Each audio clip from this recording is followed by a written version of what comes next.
Ada satu doa pendek yang diajarkan Allah melalui Al-Quran kepada kita semua.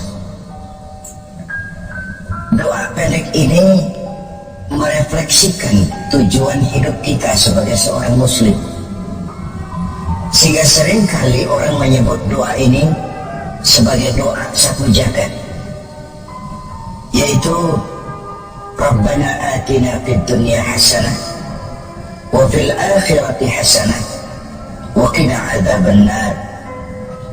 Wahai Tuhan kami, berikan kami kebahagiaan di dunia ini, kebahagiaan di akhirat nanti, dan selamatkan kami dari azab neraka. Dunia dan seluruh isinya sesungguhnya merupakan tujuan hidup jangka pendek dari setiap pribadi muslim. Tujuan jangka pendek yang mengantarkan kita untuk meraih tujuan jangka panjang, yaitu akhirat dan ridho Allah Subhanahu wa ta'ala. Untuk kedua tujuan ini, Islam mengajarkan nilai keseimbangan. Bekerjalah buat duniamu seolah kau akan hidup selamanya, tetapi bekerjalah buat akhiratmu seolah kau akan mati besok. Nilai keseimbangan ini kemudian diterjemahkan dalam berbagai aspek kehidupannya, dalam berbagai aspek kehidupan. Bagaimana si kaya harus membantu yang miskin, bagaimana si miskin berusaha dan hidup tidak menjadi beban bagi yang lain. Kelihatan nilai keseimbangan itu. Bagaimana si tua menyayangi yang muda, bagaimana yang muda menghormati yang tua, bagaimana tuan rumah menghormati tamu, bagaimana tamu menjadi orang yang tahu diri. Ini semua merefleksikan adanya nilai keseimbangan. Jadi seakan, bom, ini dunia, ambil apa yang perlu, nikmati apa yang boleh. Kalau bisa jangan gagal kau di dunia ini. Tapi kalaupun kau gagal di dunia, kau kan masih punya akhirat. Inilah sumber optimisme kehidupan seorang muslim. Dia tidak boleh gagal kalau bisa di dunia ini, tapi kalaupun gagal, kau masih punya akhirat. Karena kau punya akhirat, caramu mencapai dunia ini diwarnai oleh keyakinan terhadap adanya akhirat nanti. Ini yang menyebabkan seorang muslim berbeda dengan yang lain, dan dia tidak terjebak menghalalkan sebuah cara untuk mencapai satu tujuan. Keyakinan adanya akhirat melahirkan etika dalam kehidupan seorang muslim pada cara bagaimana dia mencapai dunia ini. Dia tidak terjebak menghalalkan cara. Dunia ini tujuan jangka pendek. Ambil apa yang perlu, nikmati apa yang boleh, tapi jangan membuat cacat akhiratmu karenanya. Inilah yang membedakan kita dengan yang lain. Iya sih, saya kepengen kaya, tapi kalau korupsi, akhirat saya bagaimana nanti?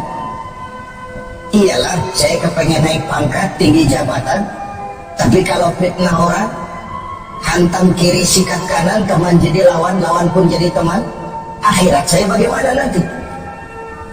Ini melahirkan etika pada tata cara mencapai kehidupan dunia, tidak terjebak menghalalkan segala cara untuk mencapai sebuah tujuan. Karena apa? Tidak satu perbuatan dunia yang bagaimanapun kecilnya yang tidak akan berakibat akhirat. Raih duniamu, ambil apa yang perlu, nikmati apa yang boleh, tapi pada sisi lain jaga jangan sampai dia membuat cacat di akhirat nanti. Seorang muslim yang baik tentu yang pandai meraih dua tujuan ini, mencapai di dunia hasanah wa fil akhirati hasanah. Sementara Rasul pernah mengajarkan, bukan orang yang terbaik dari kamu orang yang hanya mengejar dunia dengan menyia-nyiakan akhiratnya, seperti juga bukan orang yang terbaik yang mengutamakan akhirat dengan menyia-nyiakan dunianya, tapi orang yang terbaik menjama'akuma, orang yang pandai mengkombin antara keperluan dunia dan kepentingan akhirat nanti. Nah, untuk mencapai tujuan ini, tujuan dunia Dunia sebagai tujuan jangka pendek bisa dicapai dengan ilmu, dengan sains, dengan pengalaman, dengan nasib. Makin banyak ilmu, makin mudah meraih dunia. Makin syarat kita dengan pengalaman, makin mudah meraih dunia. Atau karena faktor nasib, lalu kita bisa meraih dunia. Sementara akhirat hanya bisa diraih dengan prestasi ibadah kepada Allah Subhanahu wa ta'ala. Prestasi ibadah. Jadi dunia kita capai dengan prestasi ilmu, prestasi pengalaman, atau karena faktor nasib. Akhirat kita capai hanya dengan prestasi ibadah kepada Allah Subhanahu wa ta'ala. Kalaupun ada efek dunianya, dari sholat kita, dari puasa kita, dari haji kita, dari zakat kita, itu sekedar side effect. Tapi sasaran utama adalah akhirat dan ridha Allah. Untuk mencapai dua tujuan ini, Allah memberikan alat untuk mencapai tujuan. Dan dalam kaidah usul fikih dijelaskan bahwa lil wasail hukmul maqasid, alat dan tujuan hukumnya sama. Jadi kalau tujuan ke situ, alatnya harus ada untuk membawa kita ke arah itu. Saudara wajib naik ke loteng. Tidak bisa naik ke loteng kalau tidak ada tangga, maka tangga itu menjadi wajib adanya. Nah, untuk mencapai dua tujuan ini, di dunia hasanah wa fil akhirati hasanah, Allah memberikan alat kepada kita. Apa alatnya? Dalam surah At-Taubah ayat 111 bisa kita lihat.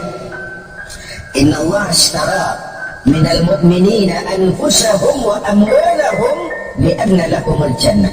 Allah telah membeli dari orang-orang beriman diri mereka, harta mereka, bagi mereka adalah surga. Ayat ini merupakan transaksi yang sangat transparan. Transaksi yang sangat transparan. Pembeli Allah, penjual kita orang-orang beriman.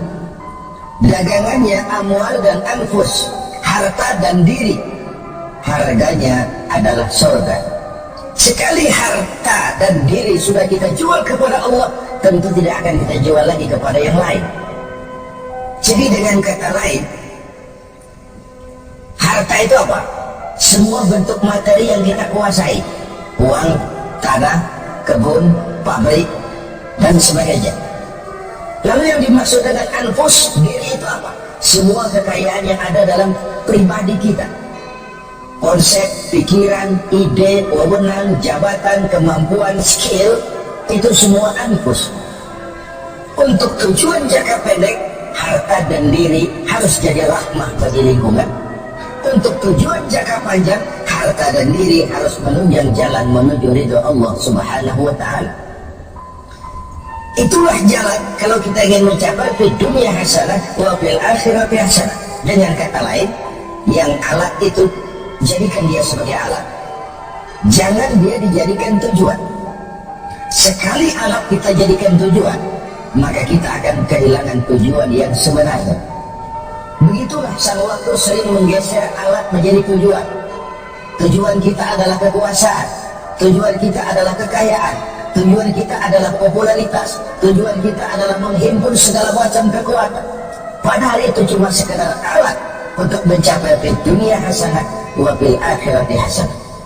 Kalau alat kita jadikan tujuan, kita akan kehilangan tujuan yang sebenarnya, dan akhirnya kita akan terjerat kepada fata morgana. Kita sangka itulah tujuan itu, kita sangka kita sudah sampai kepada titik yang kita tuju, padahal cuma pandangan yang menipu saja. Akhirnya kita terjerat dalam arus siklus yang berkali-kali diperingatkan oleh Al-Quran. Alhaakumut takatsur, kamu telah celaka lantaran berlomba-lomba menjadikan alat sebagai tujuan. Berlomba-lomba menjadikan alat sebagai tujuan.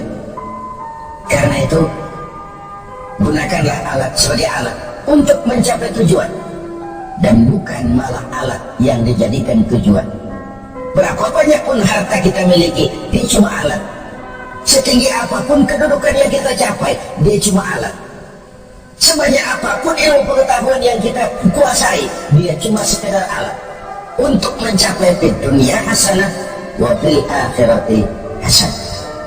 Dengan puasa Ramadan kita harapkan menjadi laboratorium rohani yang membina nilai-nilai keseimbangan. Sebab Kalau tidak ada nilai keseimbangan, akan pincanglah gaya hidup kita.